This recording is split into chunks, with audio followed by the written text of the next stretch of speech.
Good afternoon. Well, I hope everybody's enjoying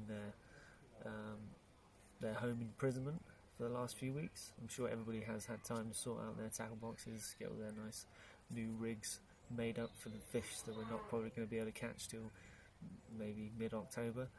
But anyway, I haven't updated you recently on my page, so I thought I'd make this little video to show you a few of my rig tips and tricks, things I've been using over the last 6 months with some greater effect that I believe that could be potentially useful to you guys. I'm not a pro by any stretch of the imagination, but I do love fishing and I do take it not seriously, but I do enjoy trying new things and trying to get an improvement on the strategies I use. So take a look at these ideas, if you can get something for it, if you can try these out yourself, if you think you fancy giving it a go, let me know in the comments section how you get on. Yeah, here we go. Right, welcome back. Okay, so we're going to look at a rig that involves this high density foam. If you're not familiar with it, you sometimes get it in packages like the corner of stuff. Sometimes it's white, sometimes it's translucent colour, but yeah, you get it in various different packages. So sometimes you can get hold of it there. If you can't get hold of it through recycling, through that sort of thing, go online, just search high density foam. You can get blocks of it for fairly cheap. You should be able to find it and recycle it from some sort of packaging. I'm sure you know what it is, or I've seen it before.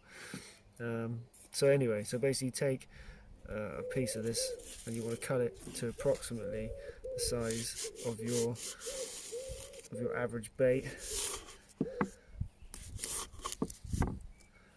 So I'd say it's probably about, for me it's about that big. Again, you can play around with a few different sizes. It doesn't have to be too big, but it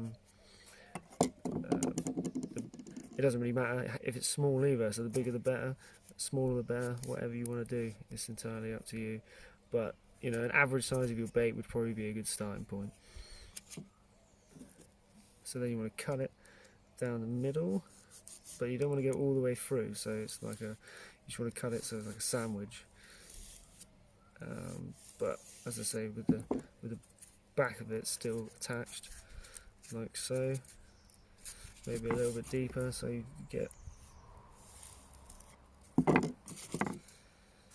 there you go, like that. And we'll bring you back when I get myself a hook length.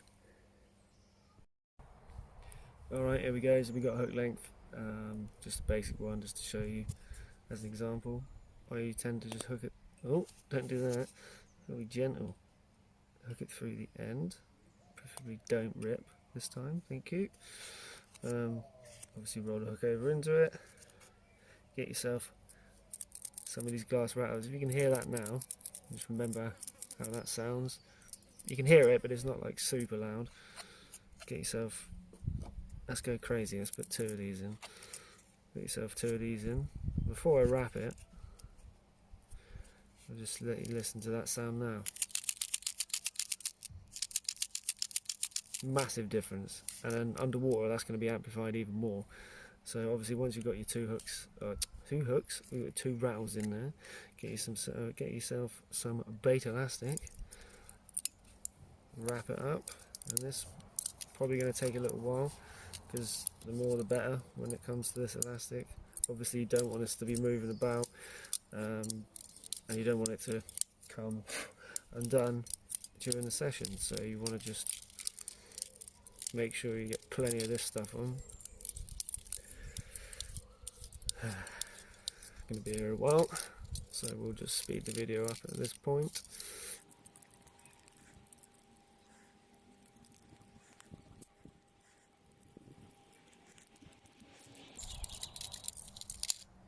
That'll do. Some people like to tie a knot in it. Frankly, I don't care, so I'll just break it off. So yeah, so that's fundamentally it. As I say, sounds great. The high density foam is buoyant, so it might it'll pop your bait up a little bit off the ground, make it move around nicely in the water, and obviously now sound really good. So absolute, you know, you got full complement of sound and movement for your bait now, and obviously that's going to go inside a squid or some fish or a bit of mackerel or whatever, some crabs. It will literally work on anything. And then you obviously wrap it on. You'd wrap it on as well, so it's definitely not going to come off. But just something to try for you. Give it a go, see what you think. We'll have a look at the second one now.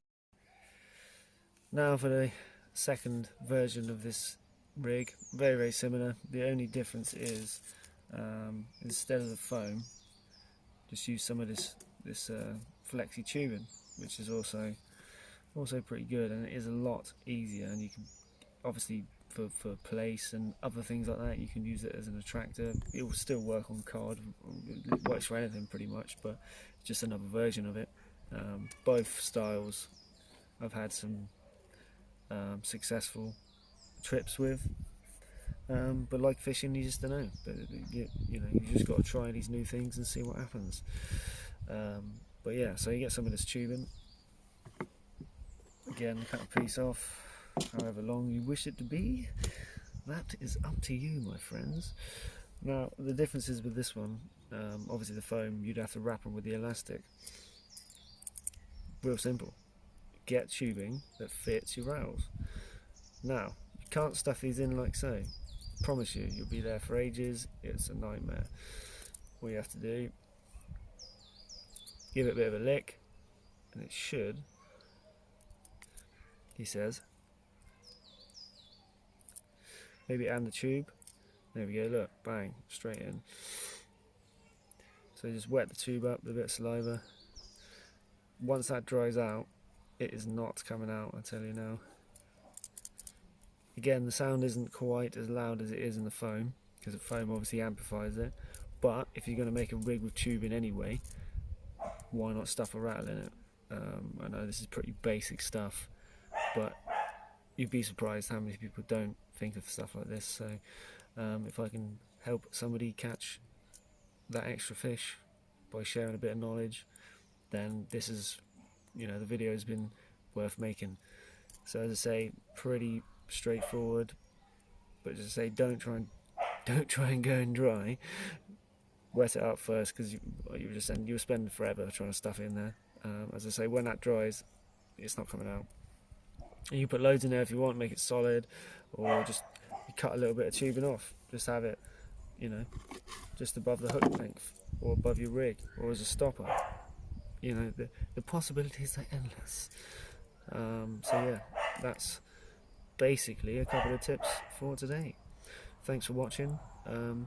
I'll be back with some other stuff if we ever get out fishing again. Stay safe.